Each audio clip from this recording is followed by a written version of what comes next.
eh, banyak pertanyaan soal mitigasi risiko nanti nih Pak Sekjen. Apakah keamanannya itu terjamin nanti setelah jadi sertifikat elektronik? Mohon izin mungkin saya lihat juga ada Pak Suyus, Pak Dela, mungkin bisa memberikan tambahan terkait ke IT mungkin Pak Sekjen ya. Saya rasa mungkin coba Pak Suyus, Pak Dela bisa sharing untuk masalah itu ya Pak. Silakan Pak. Pertanyaan terbesar memang kelihatan dari sisi keamanan. Silakan Pak Suyus. Oke, terima kasih Pak Indra.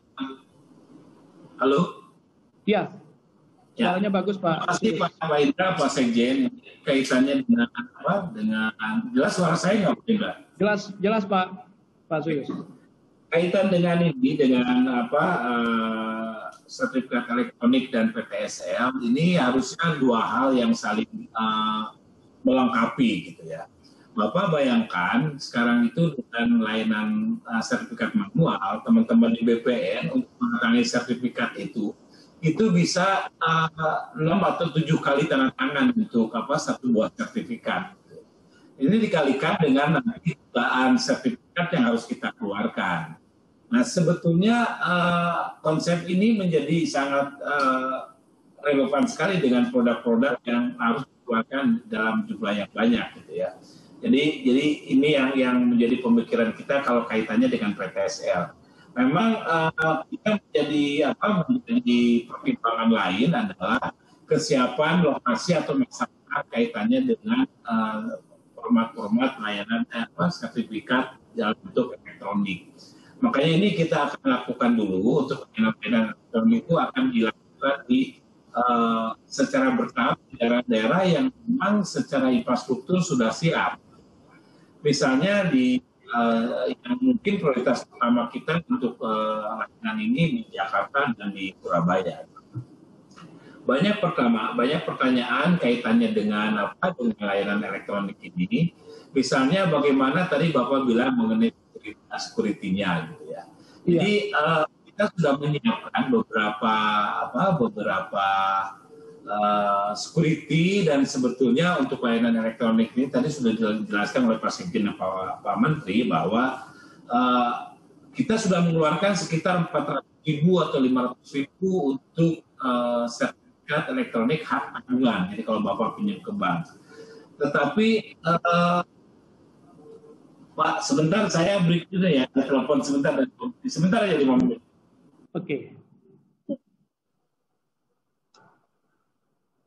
Oke, sambil tunggu Pak Dela. Masih ada beberapa pertanyaan lagi. Bisa? Pak Dela udah ada ya? Oh, ya. Silakan Pak Dela.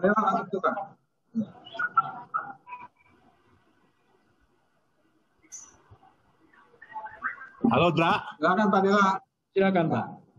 Itu tanya mengenai sekuritisasi sistem dan sebagainya mengenai bagaimana sisi keamanan sertifikat elektronik ini Pak? Ini pertanyaan yang paling banyak nih datang dari masyarakat dan juga teman-teman media.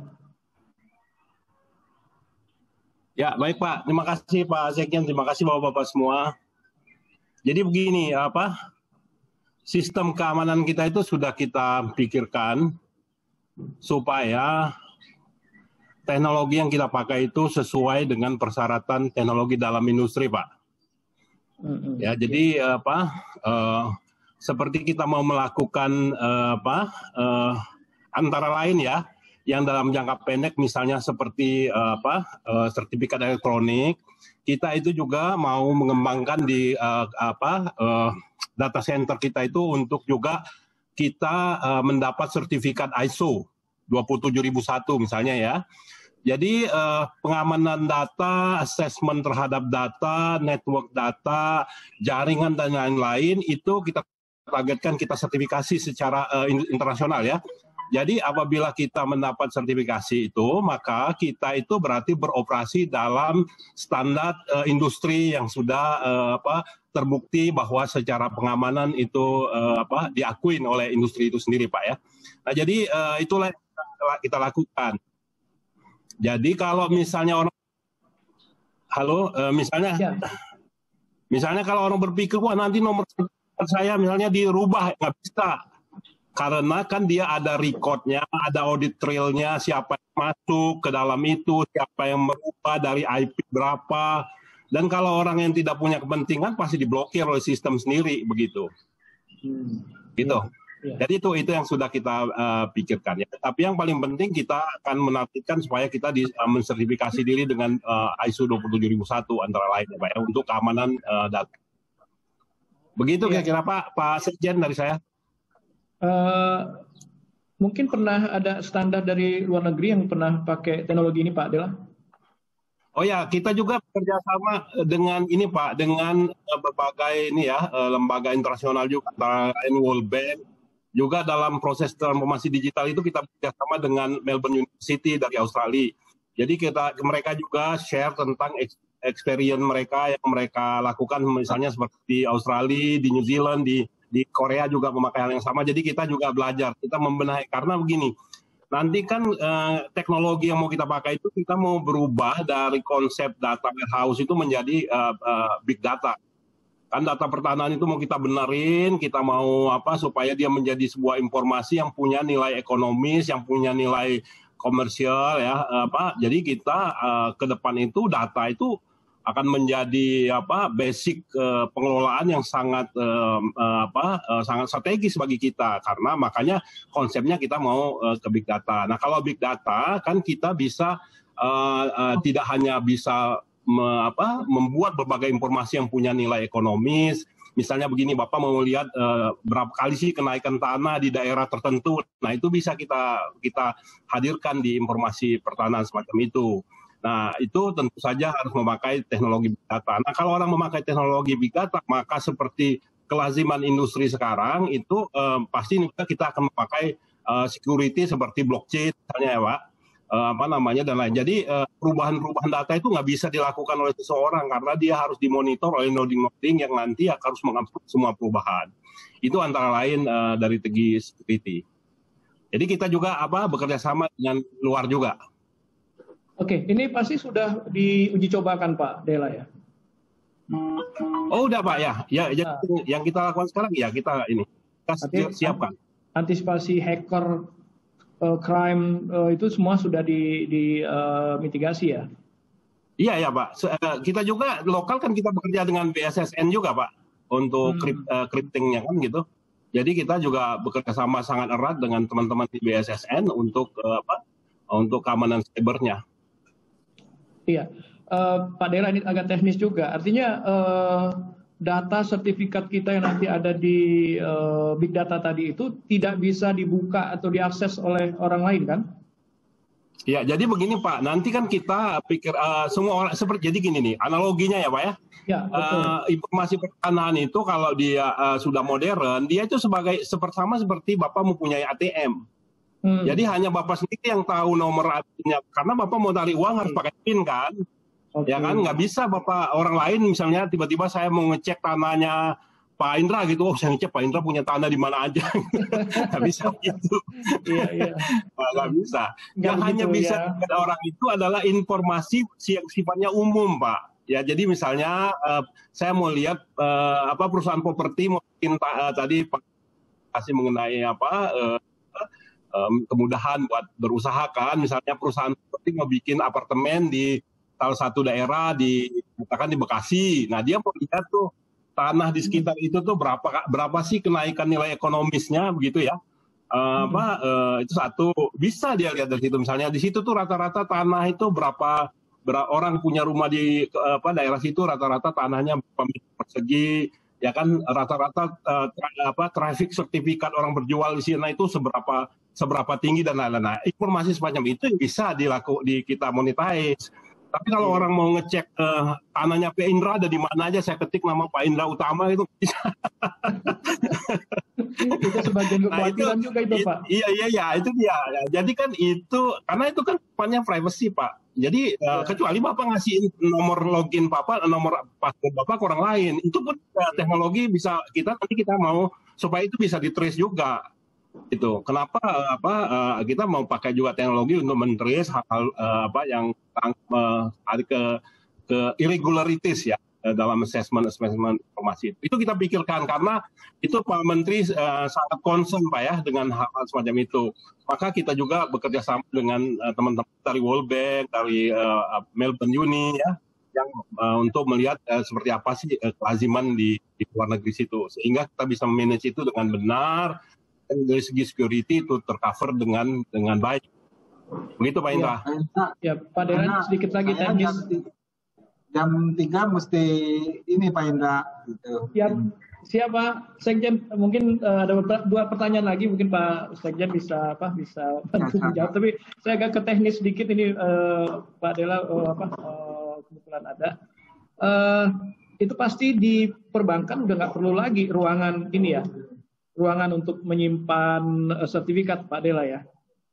Oh ya, jadi kan custodial itu adalah elektronik. Nanti kita akan pikirkan itu secara ininya. Mungkin itu another business juga, opportunity. Ya kan? Custody-nya itu kan, custody itu akan kita pikirkan juga secara digital, Pak. Sekarang ya kan? belum ya, Pak? Sekarang nanti kita akan pikirkan. Kita sedang berdiskusi itu. Karena kan juga ini kan kita di Pak Menteri dan Pak Sekjen bilang itu kan dilakukan secara bertahap juga ya. Nanti terkaget-kaget lah orang, Pak, kalau terlalu. Iya. Oke Pak Dela, terima kasih banyak Pak Dela. Terima kasih Pak Indra. Ya, kita kembali ke Pak Sekjen, ke Pak Himawan. Ada satu pertanyaan lagi nih Pak Sekjen. Ya, silakan. Ya, Pak Sekjen, ini sertifikasi ini saya lihat sih ibarat pisau bermata dua ini. Ya, yang satu ini membuat masyarakat yang punya sertifikat ini menjadi bankable nih kan, karena tanahnya bisa diagunkan, bisa ke bank, dia bisa dapat dana ya untuk apapun lah, untuk bisnis atau untuk beli yang konsumtif kan. Tapi di sisi lain juga mereka bisa kehilangan aset juga karena liquid kan, bisa buat yang lain-lain juga ini. Gimana Pak Sekjen melihat kondisi ini Pak? Apa benar begitu Pak? Saya rasa tidak begitu ya, karena kan kita secara sistem dan ketentuan hukumnya kan sama. Yang tadinya bentuknya sertifikat yang hijau itu, sekarang kan sertifikat hijau itu sebenarnya sudah ada yang datanya di kita pasti sebagian besar sudah terdigitalisasi Pak.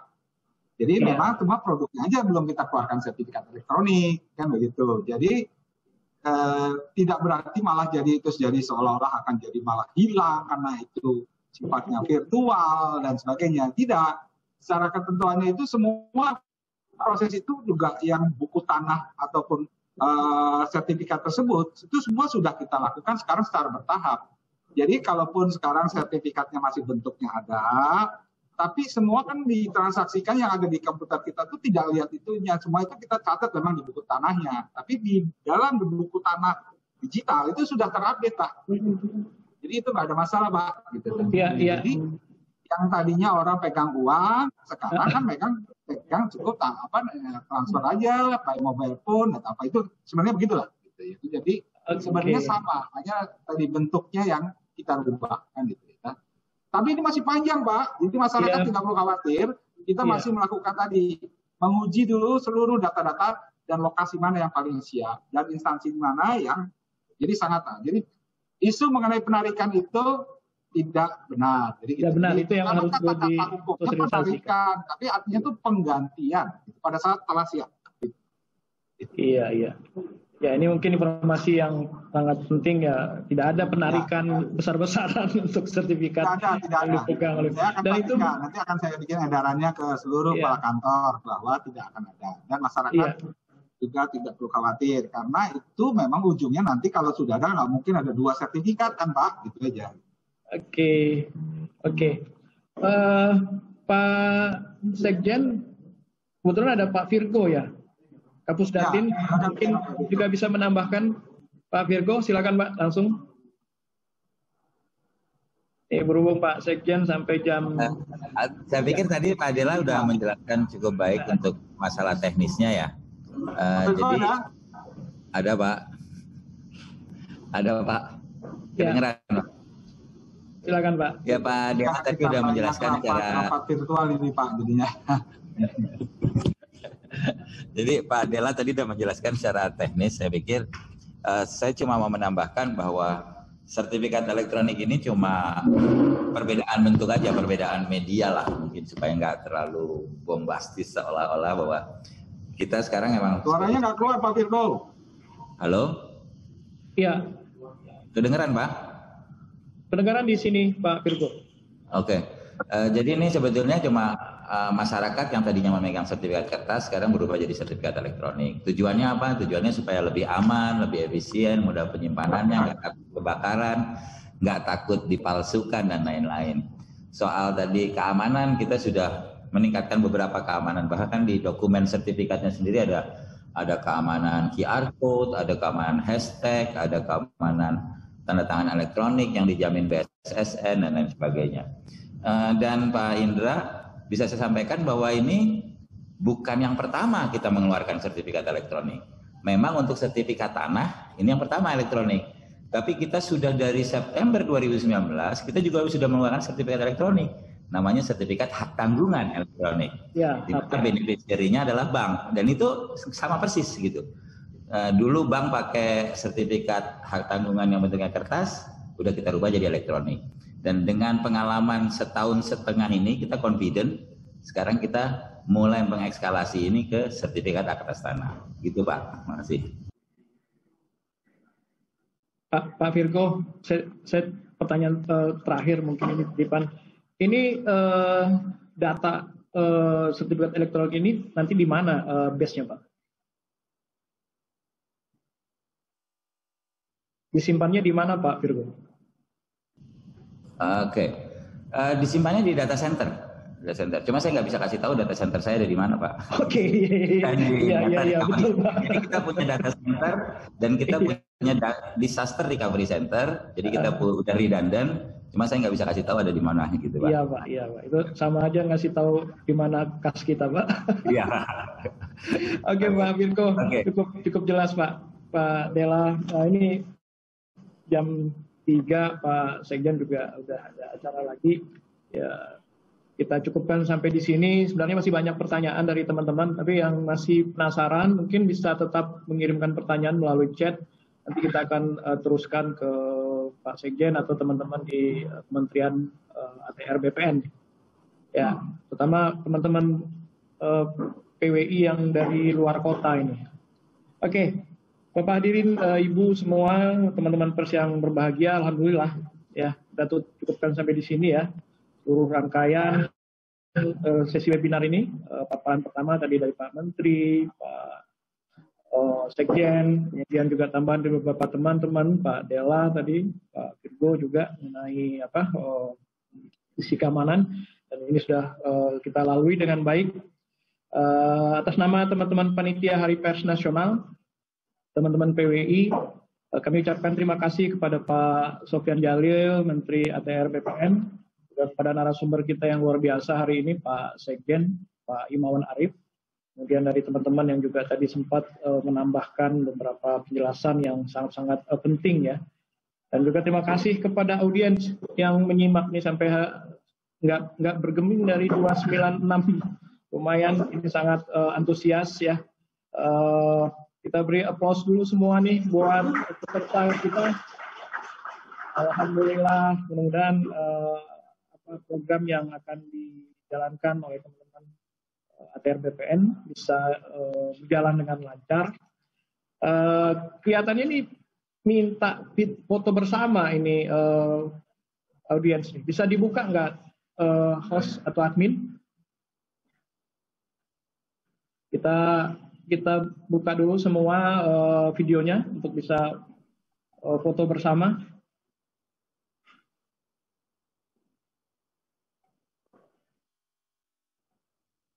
Pak Sekjen, ini paling penting nih, paling ditunggu nih, narasumber utama.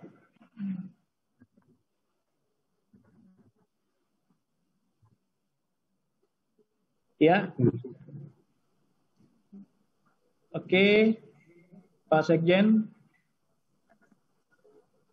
Ya, Iya, videonya masih belum keluar Pak Sekjen. Hah? Oh, saya belum buat. Sini ada.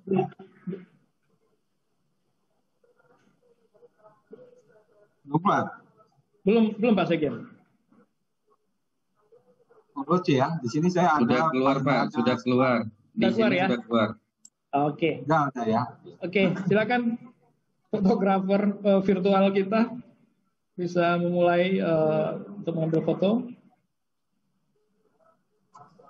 Oke, ATR BPN. Hebat. Oke.